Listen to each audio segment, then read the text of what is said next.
Assalamualaikum warahmatullahi wabarakatuh. Perkenalkan, kami dari kelompok 2 yang beranggotakan saya sendiri, Monika Diah Purwaningsih dengan NIM 2003102126. Perkenalkan, saya Dilani Lawati dengan NIM 2003102125. Dan dua anggota teman kita. Perkenalkan, nama saya Tamara Eka dengan NBI 2399050006. Saya Vanessa Diani, NBI 2399050007. Pada video kali ini, kami dari kelompok 2 akan menjelaskan tentang bab anjak piutang. Yang akan kami bahas di sini yaitu mengenai pengertian dan contoh, pengalaman anjak piutang, mekanisme pembiayaan anjak piutang, manfaat anjak piutang, jenis, perkembangan, dan sejarah dari anjak piutang. Yang pertama, kita akan membahas pengertian dan contoh anjak piutang. Nah, teman-teman, jadi apa sih anjak piutang itu? Anjak piutang adalah praktik pembiayaan di mana perusahaan atau individu menggunakan piutang, yaitu tagihan yang belum dibayar oleh pelanggan sebagai jaminan untuk mendapatkan pinjaman atau pembiayaan dari lembaga keuangan. Nah, jadi anjak piutang ini itu transaksi di mana perusahaan menjual piutangnya kepada pihak ketiga, biasanya lembaga pembiayaan ya teman-teman, dengan potongan tertentu dari nilai piutang tersebut. Nah, pihak ketiga ini kemudian memiliki hak untuk menagih pembayaran dari pelanggan. Nah, tiga pihak itu apa aja? Itu melibatkan penjual, pembeli atau customer, dan pihak yang membiayai. Penjual adalah pihak yang memiliki piutang, biasanya untuk layanan dibelikan atau barang yang dijual dari pihak kedua sebagai customer. Contohnya apa?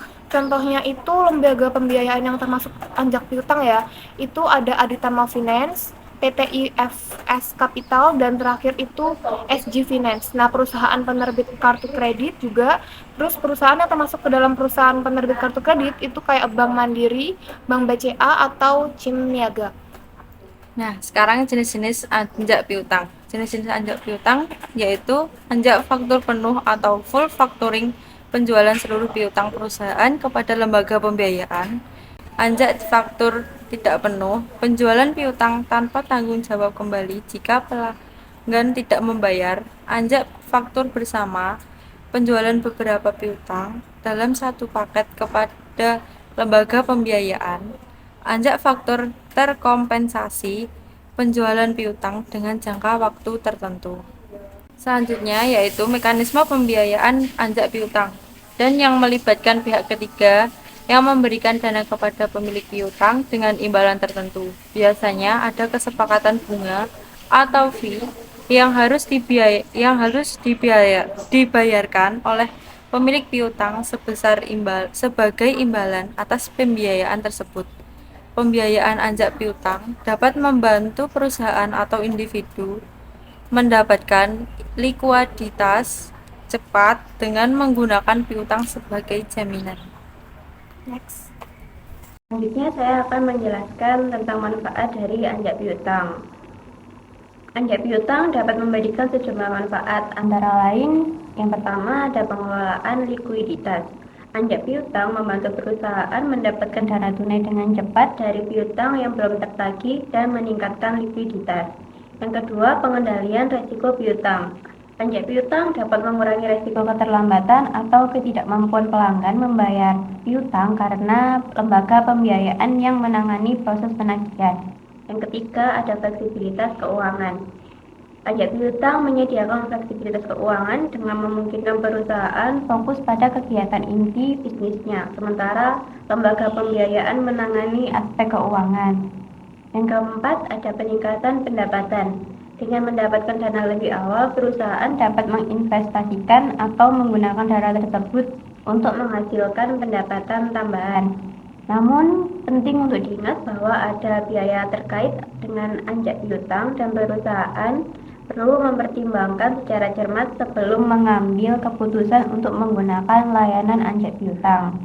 Selanjutnya ada pengalaman dengan anjak piutang. Pengalaman menggunakan anjak piutang dapat bervariasi bergantung pada individu sendiri dan penyedia layanan. Beberapa pengusaha melaporkan pengalaman positif seperti dapat meningkatkan likuiditas. Dengan mendapatkan akses cepat ke dana tunai dari piutang membantu perusahaan untuk mengatasi masalah likuiditas dan menjalankan operasional tanpa hambatan. Yang kedua, fleksibilitas keuangan. Anjak piutang memberikan fleksibilitas keuangan yang memungkinkan untuk berfokus pada pertumbuhan bisnis tanpa harus menunggu pembayaran piutang. Yang ketiga, ada pengendalian risiko. Dengan menggunakan jasa anjak piutang, perusahaan dapat meminimalkan risiko keterlambatan pembayaran atau ketidakmampuan pelanggan untuk membayar.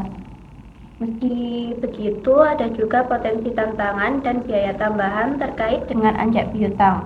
Beberapa perusahaan mungkin merasa terbebani oleh biaya seperti bunga atau biaya administrasi. Oleh karena itu, penting untuk memahami persyaratan kontrak dengan jelas sebelum memutuskan untuk menggunakan layanan anjak piutang.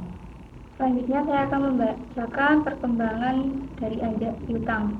Perkembangan anjak piutang terus berlanjut seiring dengan evolusi pasar, keuangan, dan kebutuhan bisnis. Beberapa tren dan perkembangan terkini melibatkan yang pertama dan teknologi dan automasi, yaitu memanfaatkan teknologi dan otomasi dalam proses anjak piutang, membantu mempercepat evaluasi resiko, memproses transaksi, dan memberikan kecepatan respon yang lebih baik.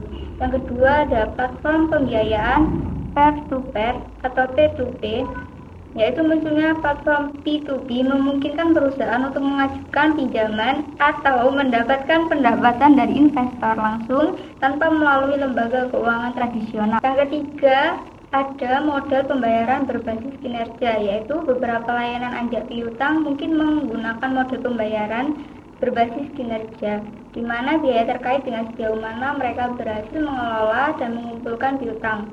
Yang keempat yaitu ekspansi global, yaitu perusahaan semakin mencari solusi anjak piutang yang dapat menangani transaksi lintas batas dan mendukung ekspansi bisnis global. Penting untuk terus memantau tren ini untuk memahami bagaimana anjak piutang dapat menjadi alat yang lebih efektif dalam pengelolaan keuangan perusahaan. Selanjutnya yaitu sejarah dari anjak piutang.